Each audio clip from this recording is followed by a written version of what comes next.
Happy New Year from Mir Finance. We are back.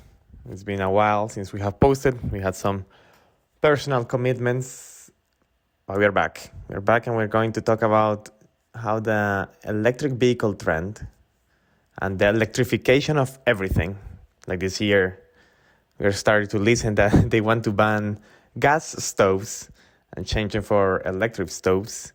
It's just one of the big mistakes that these policies makers are making, because they are trying to bring more and more of our daily energy consumption into the electric grid. It's going to have tremendous consequences. So the US is going to be more dependent than China than ever when we electrify it. So let's start. As we were talking, the deadly winter storm exposed deep flaws of the US energy system. Although natural gas supplies plunged, as wells froze, pipelines fell. But the article also doesn't mention that wind turbines completely fail, that all solar panels fell, and the only way for people to stay warm was actually through fossil fuels, through different ways of getting heat. It was through lumber, which is a fossil fuel, or through generators that run only on fossil fuels. So let's talk about a great article. We'll see here.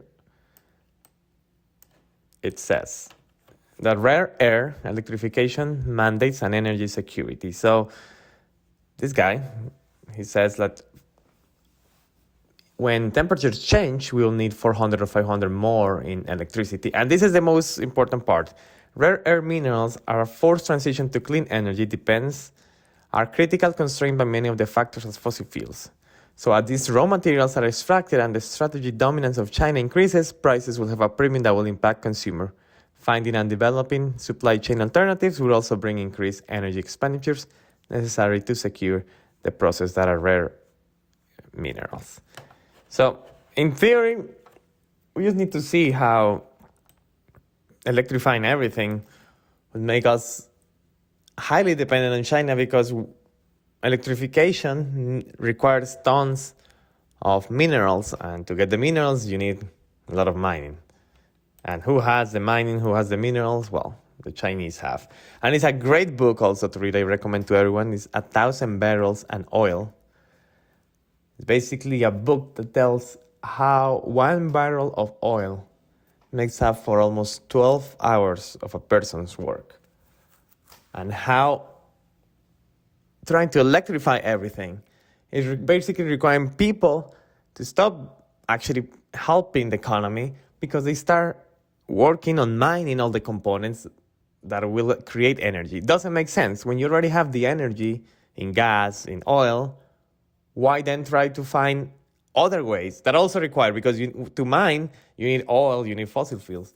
When you mine, you are using fossil fuels to get minerals that at the end are going to also provide energy. It doesn't make sense. So it's a great read. And this is what we're talking about. For example, as per Ontario's Audit General, wind power will add almost 170 billion to their electric bill. For the next 20 years, your household will pay an additional $60,000 for electricity.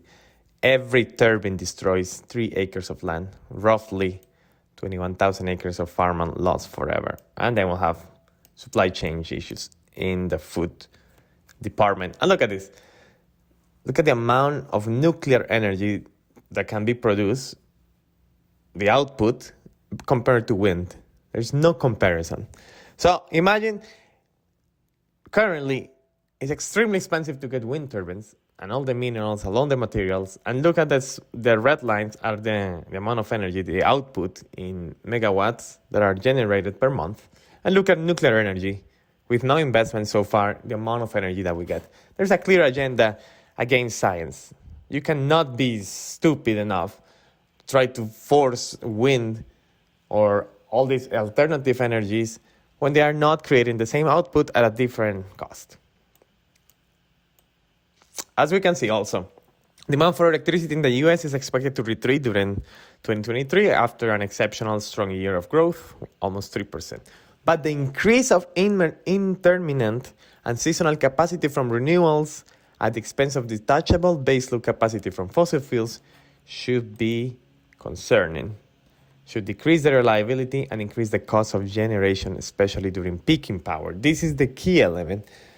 When there is big swings in temperature, the electric grid is going to suffer. And when you have suffer in the electric grid, everything goes to blackouts because you're reliable so much in the wind, in solar, and in other energies that don't have the same output as fossil fuels or as nuclear energy. And this is the most important graph, the one I will show you. Look at this.